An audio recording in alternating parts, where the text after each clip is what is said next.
This is FightFans Radio.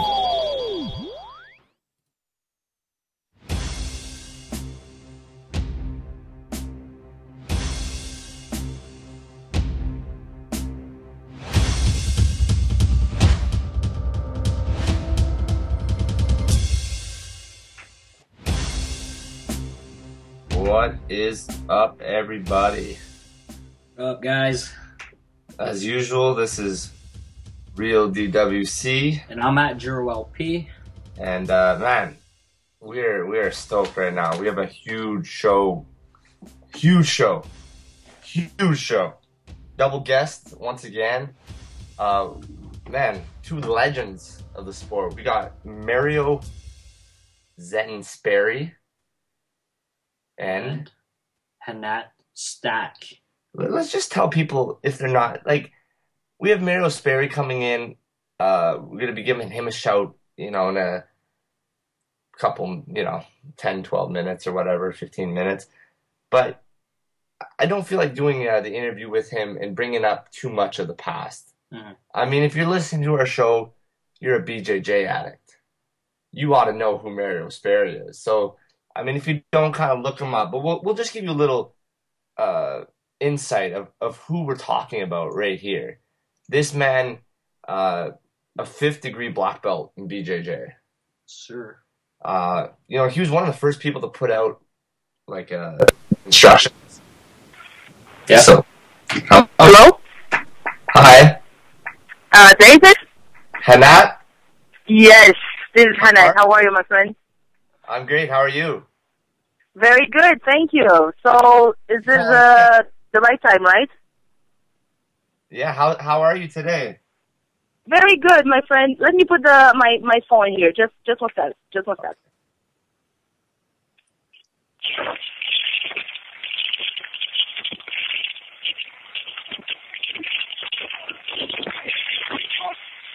Okay, I'm ready. All right, sounds good. Let's just get into this. Lately, I was actually talking to you. We had a nice interview before for BJJ Addict Radio. Mm-hmm. And I just want to say it was enjoyable talking to you then. Oh, thank you. That was a good talking. Hannette, can you do us a favor and just turn your computer volume down a little bit, please? Yes. No problem. Thank Let you. me do this. Okay. Is it better? Yeah, that's much better. Okay. Thank you very much.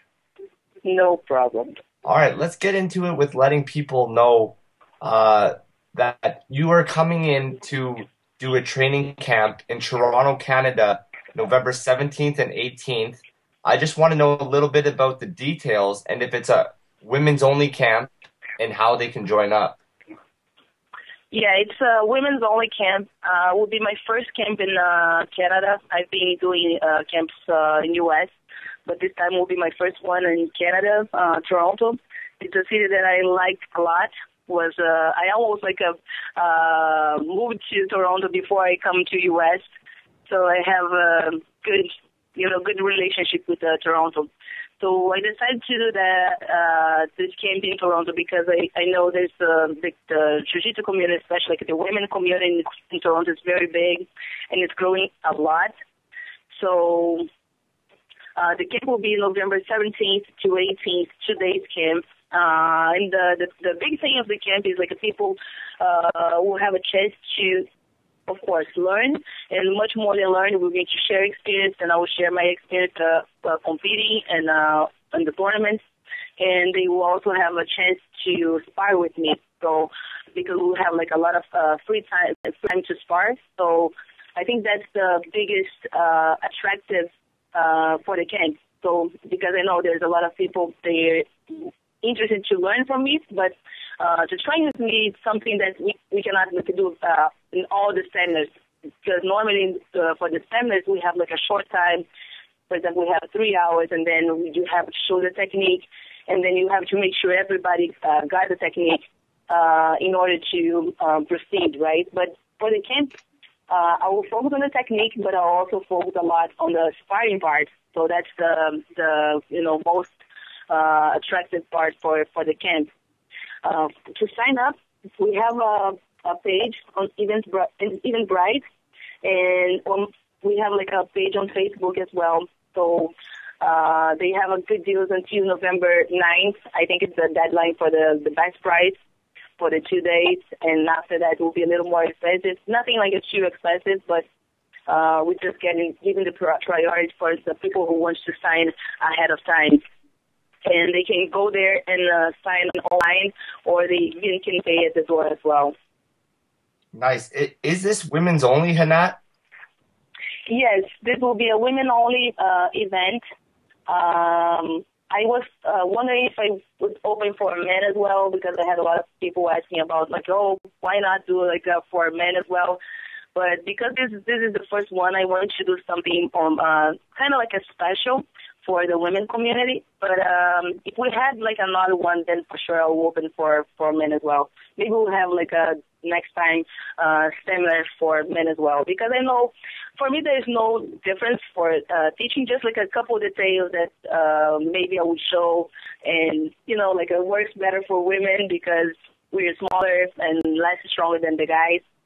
But definitely, like next time, I'm thinking about like open for the guys too. Why is it important for women to train jiu-jitsu, and what benefits can jiu-jitsu do for a woman?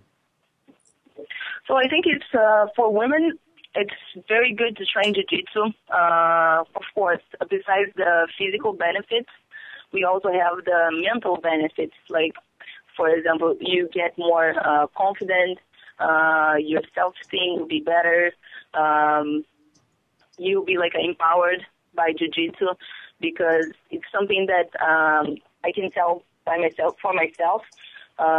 Many times in my life, before I do jiu-jitsu, I struggle in certain like a parts of my life, certain times of my life. After I started doing jiu-jitsu, then I was like a more confident with myself. Especially like I was always like a very athletic, and I was never able to find something that fit my personality.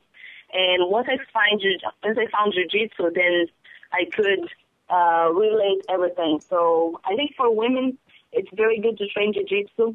Of course, you get in shape, get good health, but I think the mental benefits are bigger, much bigger for women than for anybody else. So that's why I think jiu-jitsu is great, especially for women. Personally, have you ever used jiu-jitsu as a self-defense outside of the mats, or have you heard of anybody that has used jiu-jitsu outside of the dojo?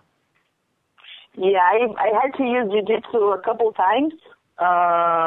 So a couple of times in Brazil, someone tried to rob me. Like I was able to use jiu-jitsu to not resist, because if you, that's what I say to my students. Of course, if the person has a gun or something like this, you're not going to like react, right? But if your life is in threat, then it's another story. So that's why I think jiu-jitsu is very important for the people, especially for women. But I had to use jiu-jitsu like at least 3 times in Brazil. So I had 2 times that I had to, someone was trying to steal my purse, and I was able to defend myself.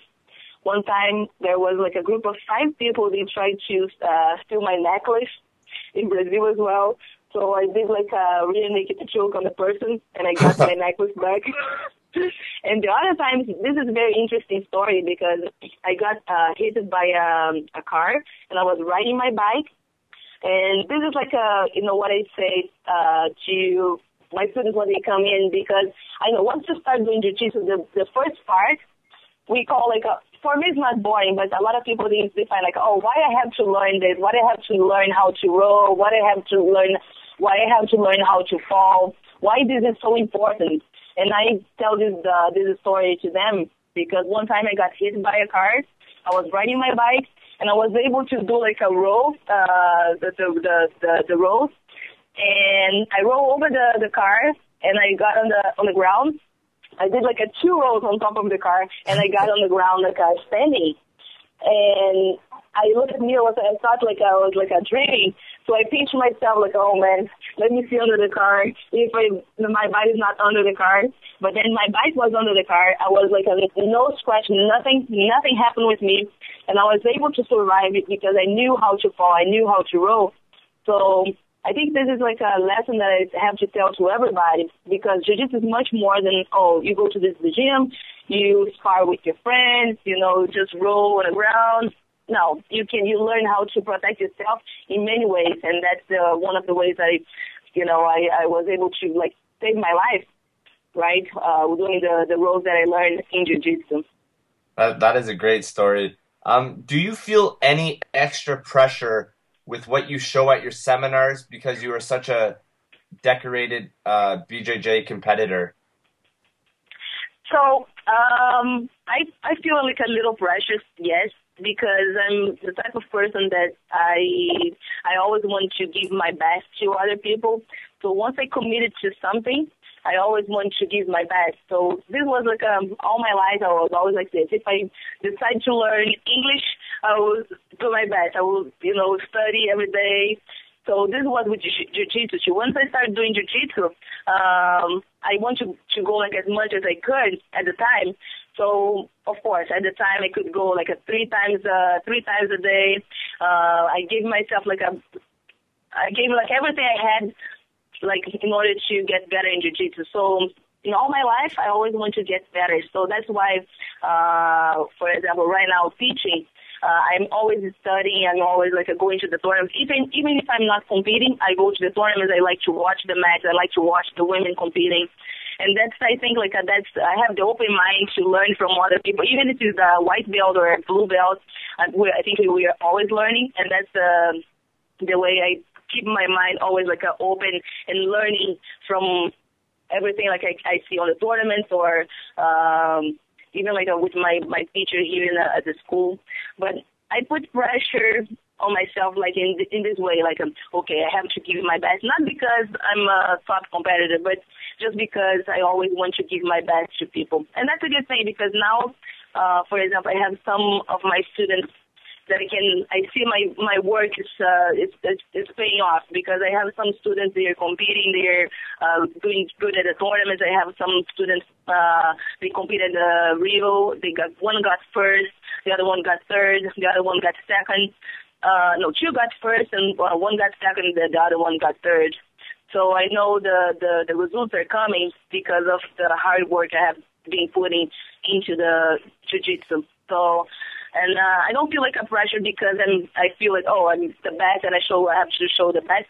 No, just because I'm always being like this. I always want to give my best to other people. We were wondering how your training has been lately. How many times a week do you train? And if you roll hard, do you drill more than you did in the past? And new things that you've added into your training that you've never done before? Yeah, that's a good question, because I feel like right now my game is much more tight than before, because once I got my black belt, I felt like, okay, now I'm a black belt. What should I do if someone asks me a question about one position that is not in my game position? But now, because I have this time to practice my techniques, I go over the techniques many times. I drill many times, basically every day during the week, at least 1 hour every day, just to get over a technique. We choose 1 or 2, maybe even 3 techniques, and then we go over the techniques and practice many times. And of course, I'm still training because I love to train. I train every day, Monday to Saturday. Sunday is my day off. So I'm still training hard. And I think right now is the time that my game is on the best level. Because, for example, this question it's interesting, because I was watching a couple of my matches from the past.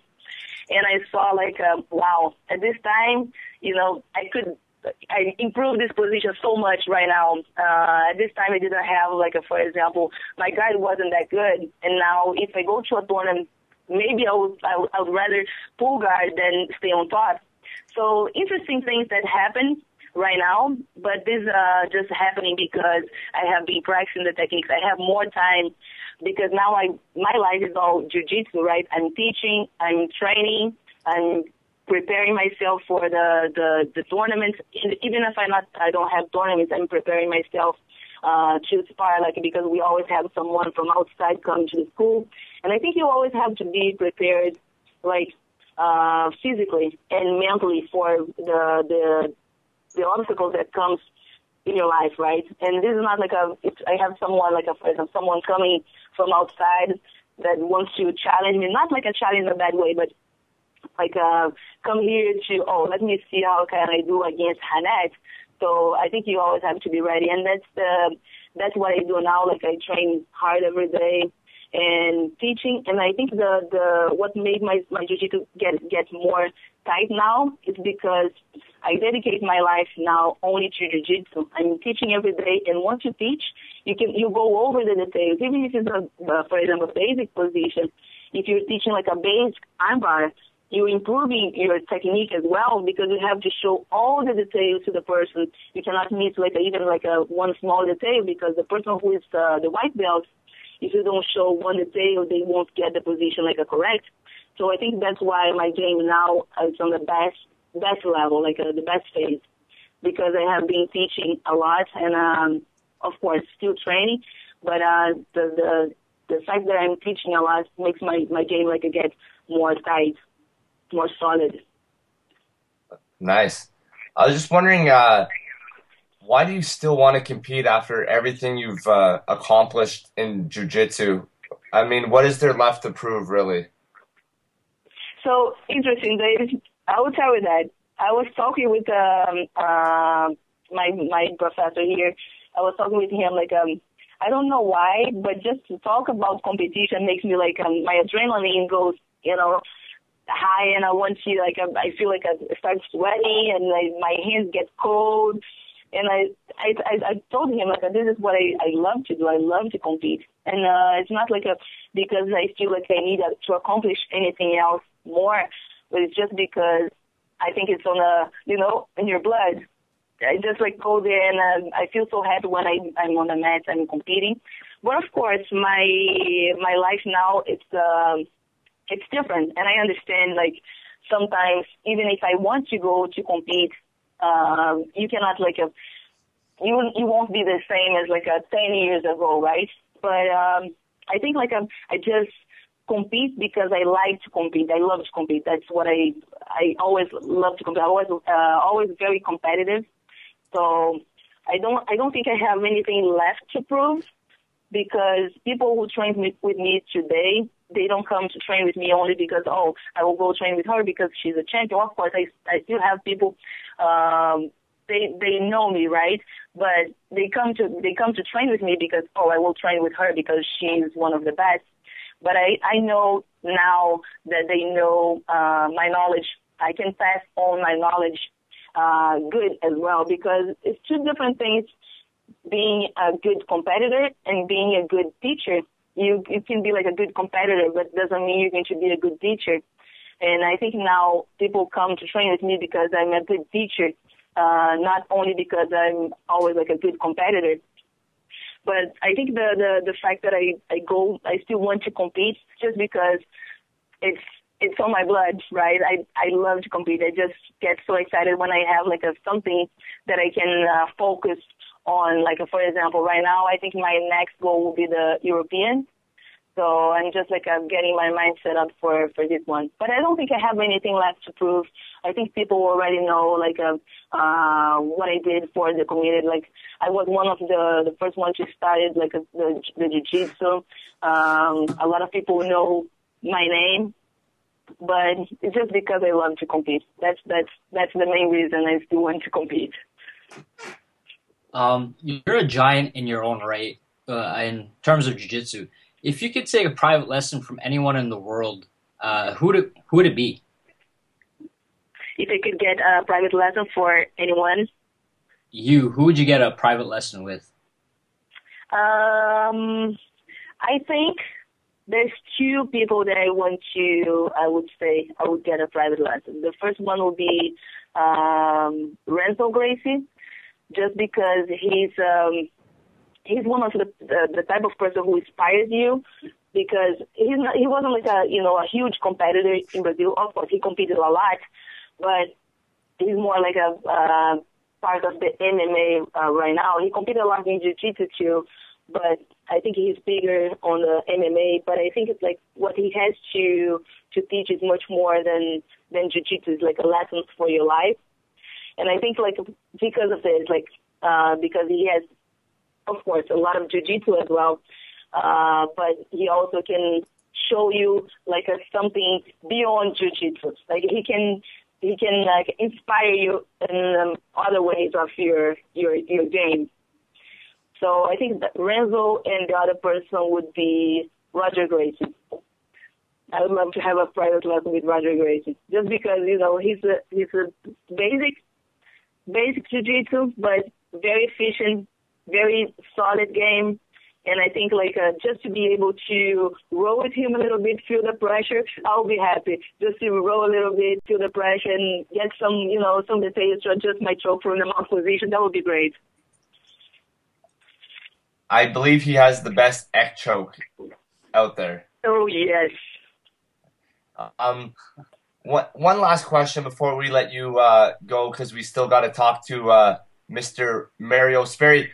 By the way, Hannette, do you have a question for Mario Sperry by any chance? Because we're interviewing him right next. Yes, I would like to ask him a question. I would ask him like how he can keep up, because right now he's like a 40 something, he's 40s. So how he keep up with his conditioning and still being like in good shape and training and teaching. So if he has some advice for us to get to this level, still like a high level black belt, and he's still competing like he competed in ADCC last time. Yeah, now he has a match against the General Fabio Grugel. Yes, I know. That will be a great match. Who do you have in that? Say that again, Dave. Who are you picking to win that fight? Oh, that's a hard question, man. That's a hard question. Well, I think Fabio Grugel, he has like a lot of experience, of course. Competing, he just competed last time on the European. I know he competed not long ago in the European, but Demario is like a very tough guy, so I think I will go with Demario. Nice. All right, last question for you.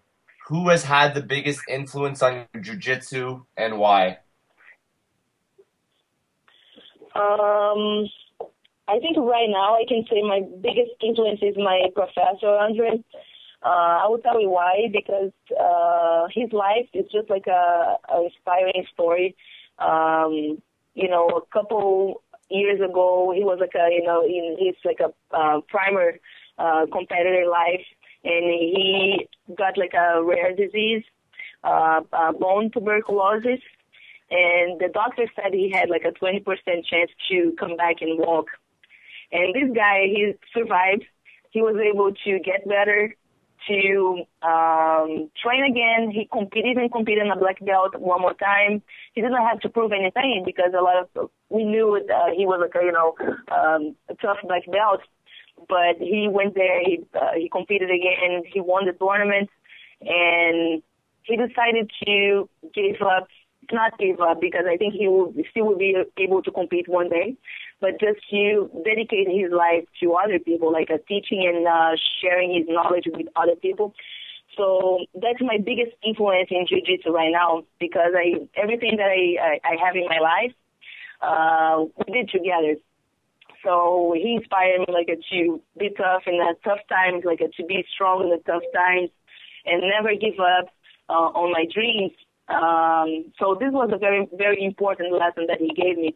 because many times, especially for women, it's always hard to survive doing jiu-jitsu because it's different than men. You have like men, they have like a more sponsors, they have like a more, of course, the community is bigger for men than for women. But he never allowed me to give up.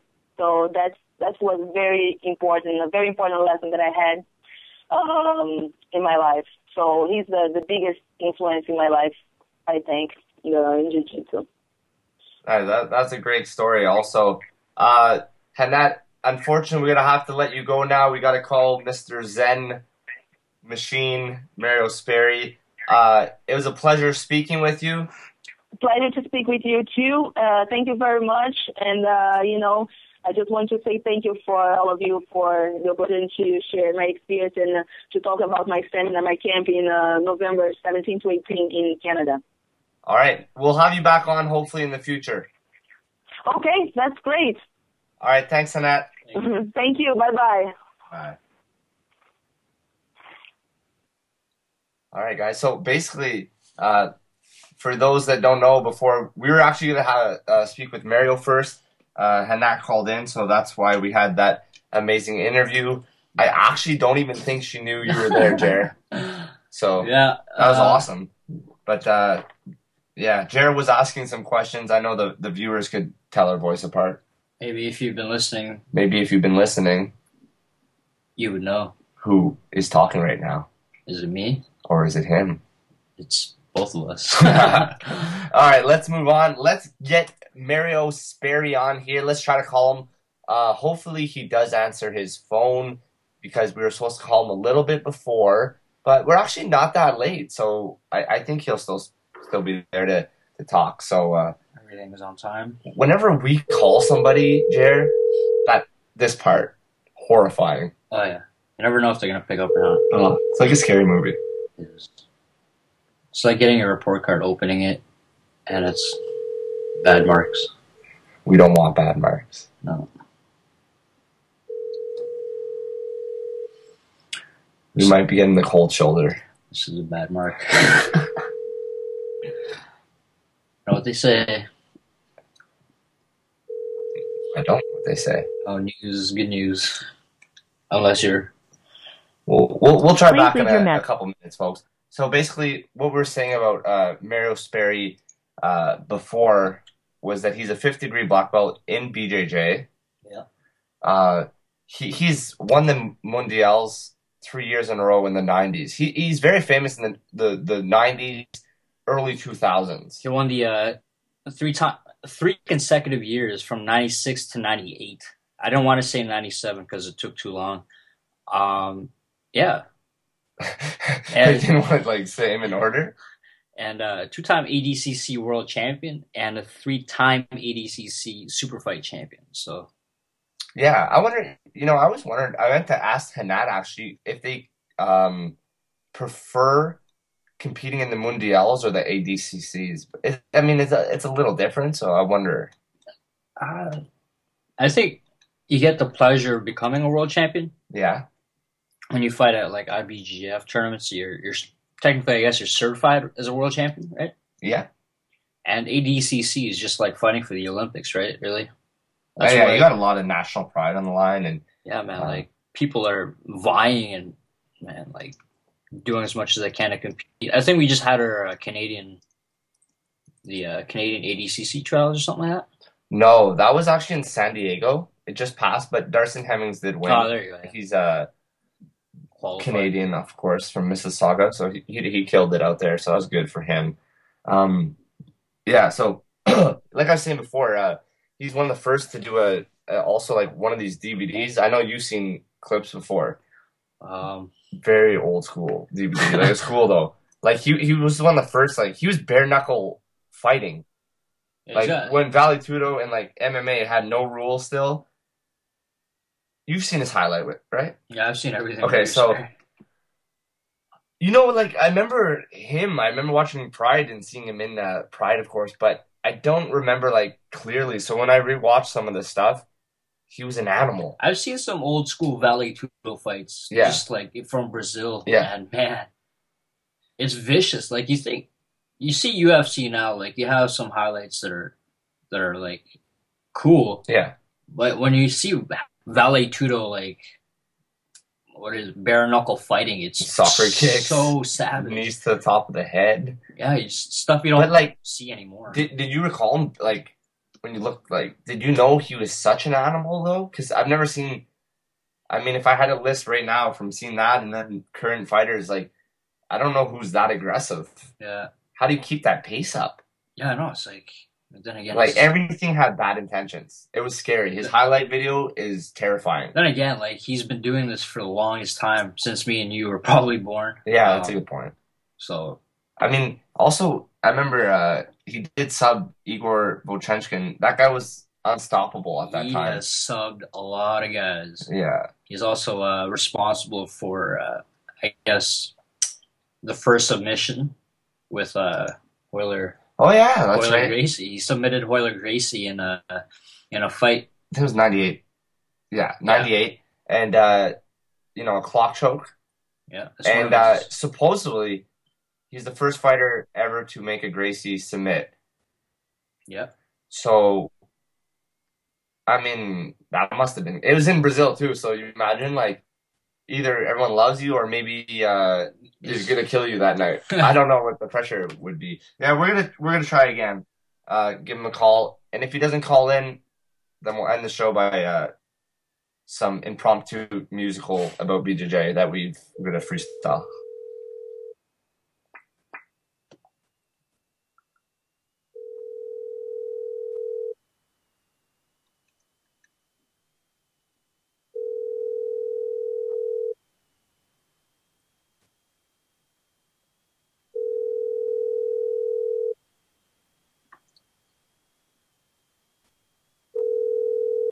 Hello? Hello. Hello. Hi, how are you doing? Very well. Who is this? This is David, and I'm here with... I'm Jer. We're the host of Addict Radio. Excellent. I'm ready, my friend. I apologize for the lateness of giving you a shout. No problem, no problem. All right, when before we just called you, we were actually talking about how ferocious of a fighter you were, and we were wondering, where did you get that fighting style or spirit, or was this always inside of you to put on such an exciting fight? Well, I since I was a very young child, my father was he was a swimmer. He was a competitor in the army, and I grew up watching him competing, and I always liked it to compete.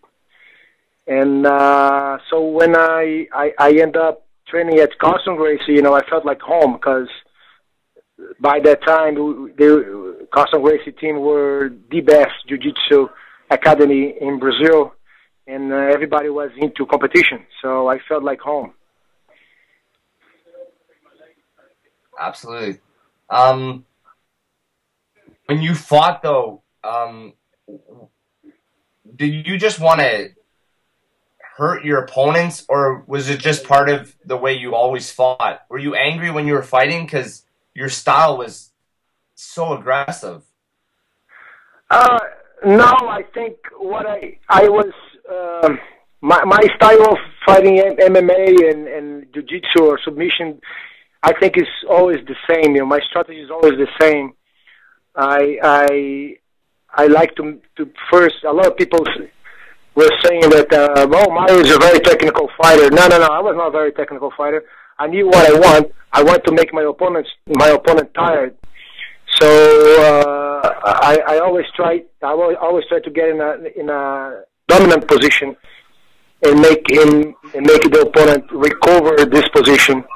So I was most of the times on top, and I was very good in spreading my weight on the top of my opponents. So if the fight end up standing, most likely they would be very tired. So I would be very easy to use my jiu-jitsu. And also I was always focused on conditioning. Man, you've been in the game for the longest time in jiu-jitsu. What's been the biggest lesson jiu-jitsu has taught you in your long career?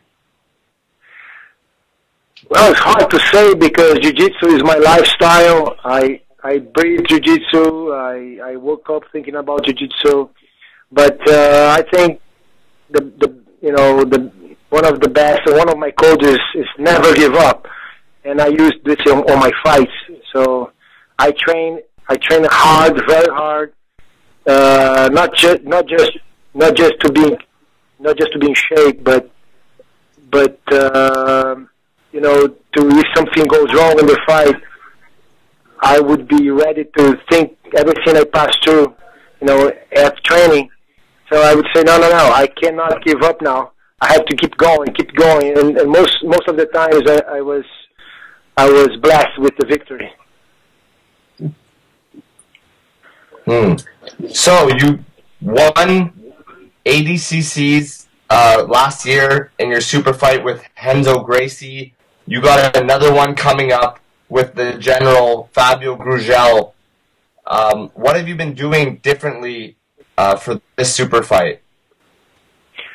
Well, in fact, I'm not doing anything different. I'm doing everything that I've been doing for this past 30 years. Of course, I'm not training the way I was used to train before, but I'm at the gym every day, and I'm training here and there. I'm lifting some weights. I'm keeping my body in shape. I'm eating good, I'm sleeping good. I stay with my family, and I train as much as I can. What do you think has made you so successful, in your time doing anything, really, from MMA to jiu-jitsu? What's kept you going? Oh, well, now I'm 46 years old. I have a better vision what I did and I try to help the younger fighters. I think, first of all, I knew what I want. I knew that I wanted to be the best in everything I did. So I tried my best. I always looked for excellency in everything I did.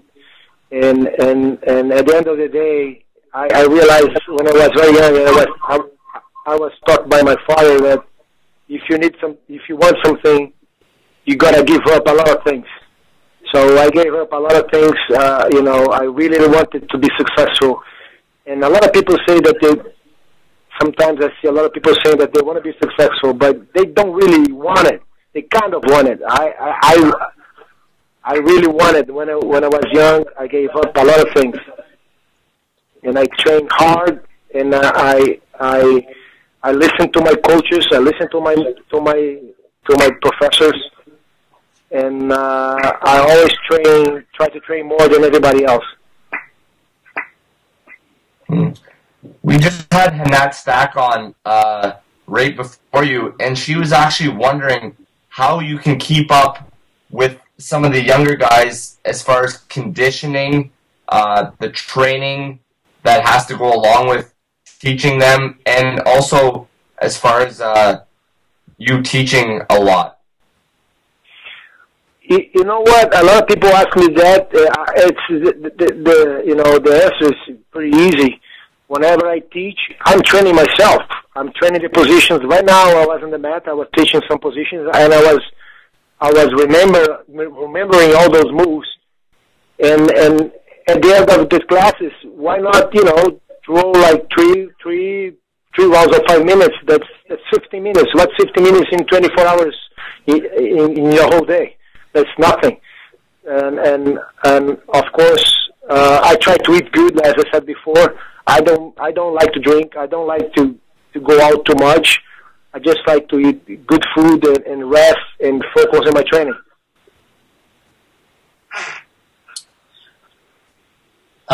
What's been the most difficult thing that's ever crossed your path in your career so far? What's the most difficult thing? Yes. What's the question again? Sir. Hello? Hello, I'm here. What was the question again? Yeah, what's the most difficult thing that's crossed your path through your career so far? The most difficult thing was when I broke my hand in Pride, and I stayed 6 months without training.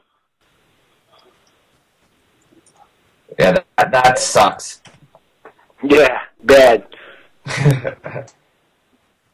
So, when the opportunity came for you to take over the Black Zillions at that point, how excited were you to get back to sharing your knowledge with such talented fighters? I was really glad to have this opportunity, and I'm really blessed to have all those talented fighters to work with, and I was really stoked. I was caught by surprise, but I think it was a result of years of devotion to the sport, and I'm doing my best here to try to create one of the best gyms in the world.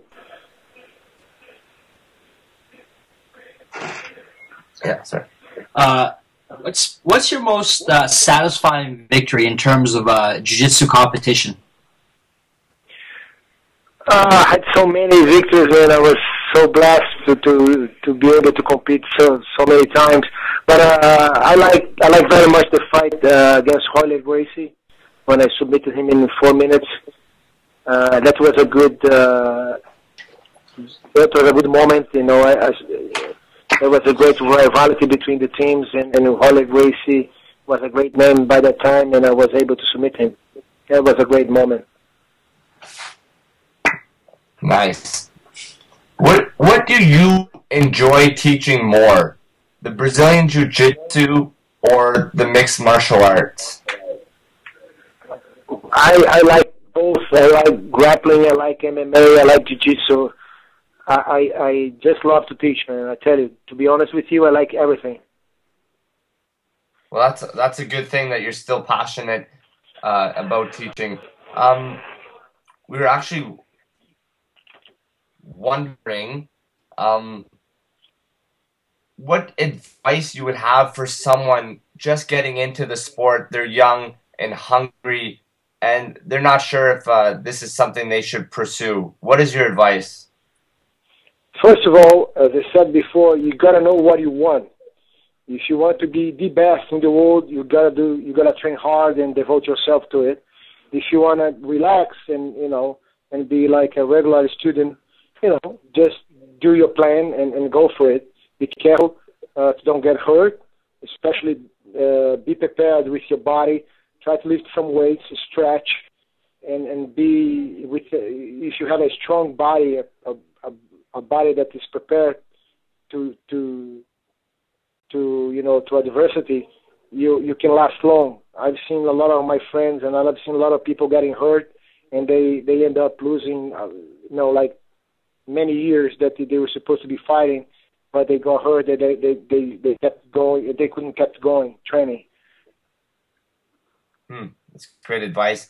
You've had the privilege of training with some of the biggest names in the sport. Everyone from the Nogueira brothers to Arona to Filo,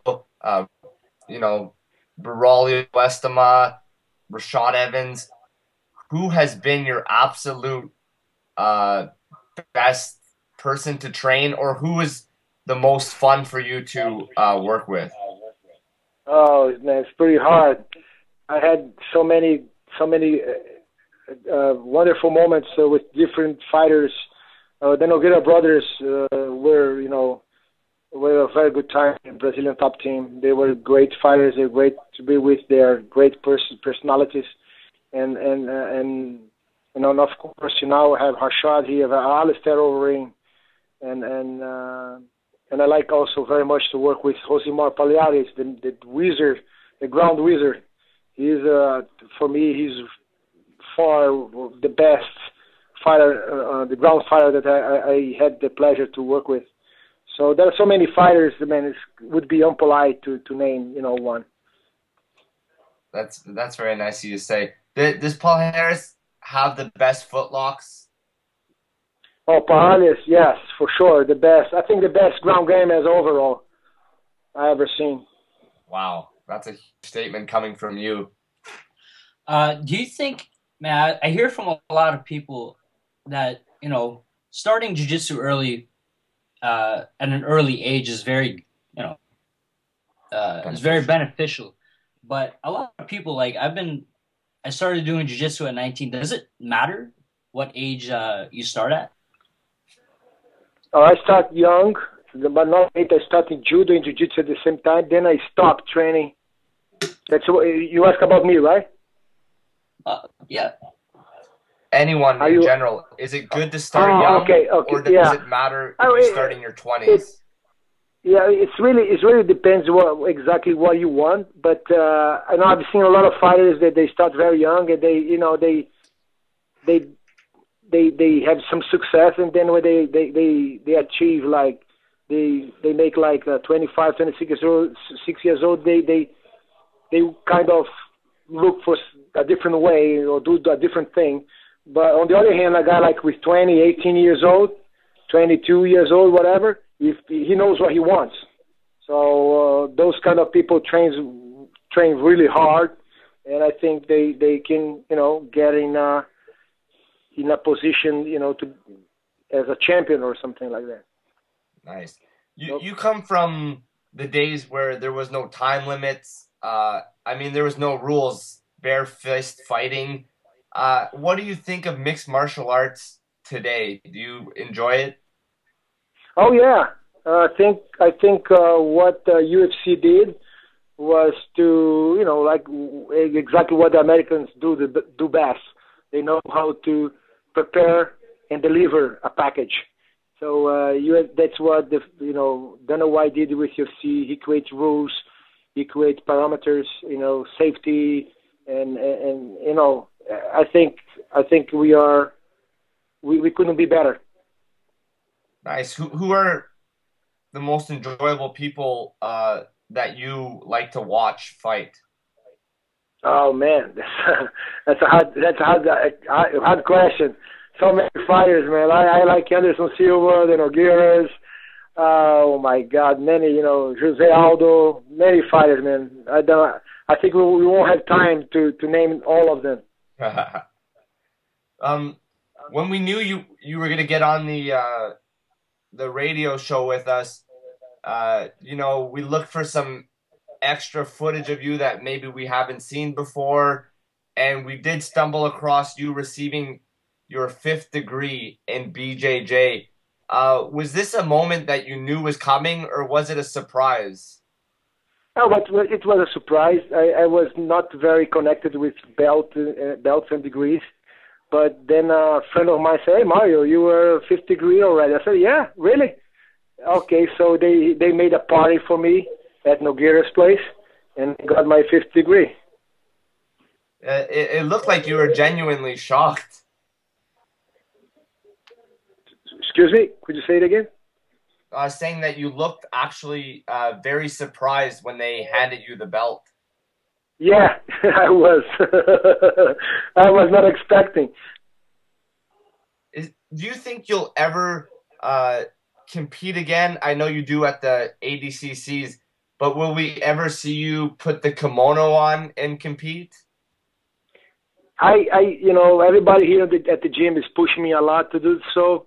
Jiu-jitsu, submission, and even MMA, but because I train every day, and sometimes I came here and I'm prepared, and sometimes I deceive the young guys here, and I give them a hard time, but I'm more focused on training now, and of course I will defend my title in Abu Dhabi as much as they invited me, and maybe next year I will try senior 11.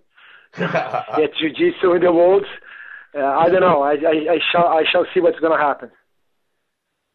Senior 11. I think you'd be the only person in a bracket if they had that one. What's been the most enjoyable belt that you've ever worn? Well, I tell you what. I see the fight that I like most in MMA was against Murilo Hua, and I lost. But it was the most exciting fight that I had. That I think is my favorite. I don't even know how any of you made it out of that fight with the amount of punches you guys throwing. Yeah, I made a mistake at the beginning. I look at him and I underestimated him. I said, no, I'm gonna knock this guy out. So in 10 seconds, he knocked me down, and I was dizzy the whole fight. And I fought 20 minutes, and I said to myself, oh my God, if I didn't die this time, it's gonna be hard to kill me. And I was very pleased. I was very pleased with you got so much heart. It's nice to see the result. What is going on coming up for you? Is there any big news or events that you would like people to know about? Well, John, I'd like to tell everyone that we have a great facility here at Jacko Harbert Training Center in Delray Beach in Florida, nearby Boca Raton. And whenever you guys want to visit us, it's going to be a pleasure to have you here. We train MMA, kickboxing, Muay Thai, submission, jiu-jitsu. And if you enjoy mixed martial arts, this is the place. This is Disneyland of martial arts. I actually saw you footage, you sparring with people still. Do you ever get the itch to get back in the cage and do one last fight? You know what I'm scared of is to get back in the cage and do some more fights. I really miss my timing. I really miss the training. I really miss the action, man. But I'm focused now more to help people. And if I got a good proposal, if I have time, I can train and try. And of course, I would love to test myself again. Well, I hope someone hears this and makes it official and gets you a good offer to get you back in. I just was wondering your thoughts on the Metamoris event that just passed, 20-minute time limit, submissions only. Did you think this was a good or bad event? I love shows. I love different rules. I think it's valid. The attitude they did, I think there was a great show, great names on it. Different rules, different way of thinking about the fighting. I think it was wonderful, man. It was great. Nice. Actually, one more thing, sorry. We were really wondering what was the most difficult BJJ belt you wore? White, blue, purple, brown, or black? Which one was the hardest for you to wear while competing? Definitely black belt. Why is that? I think the level of the fighters and the competition as itself. Black belt is the hardest one for sure. Many names, many hard fights, 10 minutes. You gotta be very prepared. All right, that's great. Any last words you'd like to say before we wrap up this show? Oh, just tell you guys that to thank you for the opportunities. I love jiu-jitsu and I love to help the sport in any ways as possible. And thank you very much. It was a great pleasure. I can't believe you're thanking us. Thank you so much for coming on. That's crazy just hearing you say thank you to us. We are huge fans of yours. We're excited to see that match with the General. We'll be rooting for you. And thank you once again. Thank you. Thank you very much. And remember, never give up. Never. You take care, my friend. Be good. Thank you very much once again. Thank you. Thank you. Wow. So, two living legends of the sport, one show. Really, all of our guests on our show are really living legends. That's a good point. That's good. I guess it'd be hard to have a dead legend on. Bad BJJ jokes. It's true. I like that. Yeah? Short and simple. Yeah, I liked it a lot. I actually am so glad he came on. I would have had a heart attack if he didn't. It sucks trying to reschedule with people. Never give up. No, man. That's great last kind of words. Sometimes when I see joggers out jogging, I Yeah. like to pull up in my car and blast out Eye of the Tiger just to encourage them. You know what? I know that's a lie, but here is the truth. We were driving today and we happened to see a jogger and this is Jer, this is what Jer says. Hey, have you ever noticed old men jogging? They're so graceful. Did you not say that? I did. Oddest moment ever today with you. Yeah. I'm a kind, gentle soul. You're an awkward soul. Just like Mario Sperry's fighting. There's- So free. he's a pit bull. Yeah, I think it's a You good... can't learn what he has. Hands down. Go YouTube him right now. Check it out. If you're not too sure about how fucking scary he was in the ring, check it out because it's terrifying. That's all I gotta say. Coming up, man, I want to do a piece on future black belts. What do you think, man? let's do it. I'm thinking we should do one whole month maybe on a thing with future black belts. People that will be getting their black belt soon, or maybe some people they don't get enough shines. I got some people in mind right now. If you guys know who Kit Dale is, man, tell him we hit him up already. We want him on the show. There's just a lot of brown belts out there that they're next up. Yeah, It's their time to shine soon. there's a lot of people that need some recognition, I think. Yeah. And that's what we're gonna do. Yeah? Yeah. Do you have someone that you're supposed to give a shout out before we close this up? You're supposed to shout out somebody for I think it was something to do with happened to IBJJF London. Yeah, Do you remember or no? I do. It's can't remember his first name, but it's Jukao. Yeah. And Actually, this guy, I can't remember his first name, but he was the teacher. He's an old school, I guess, grappler. yeah. He's responsible for Hobson Mora and all those guys. Really? Hobson Mora. There's a bunch of other names I can't remember. That's okay. You don't have to remember, but Yeah, shout outs to Master Jukao, who did he win? yeah, I think so. Yeah, the Europeans and the Worlds or something like that. No, it's the Europeans, and the Europeans don't give you this weekend that happened, right? There you go. So why do I know more than you? You got asked to do You- this. You're you- supposed to come through for these people. You They look- ask you something, you say yes, you come through. They're listening right now, like goddamn Jer, he's You a live- liar. Dave lives vicariously through me. I do. It's a good thing, though. All right, guys. So next week, should we tell them who we have on, or do we keep it a secret? No, Tell them, let's do it right now. everybody. Breaking news: BJ Addict radio special. All right, so Speaking of BJJ. I think I missed the J the first time. speaking of aggressive fighters, Yeah. here's one for you guys. Tenacious. All right, tell them. Justin Darth Raider. Is that it? Yeah, Darth Raider. Justin Raider, Rafael Lovato black belt student, a beast in the sport. If you haven't seen him compete either, I guess we just have a lot of legends and beasts. Yeah. We're just rambling on now, so we're gonna let this go, man. We're wrapping this up. Tune in to BJJ Radio. Always follow FightFans Radio and all their projects they have. They have hands down, the greatest group of radio shows going right now. MMA, BJJ, they got this on lockdown. So everyone check them out. Subscribe to everything we do. Like everything. And come talk with us, guys. We love chatting with people. So Don't thank forget you for to, listening. like all our stuff and all that. I think I said that. Did you? It's okay. All right, dudes. Hang Tight. All right. Take care, guys. See you next week.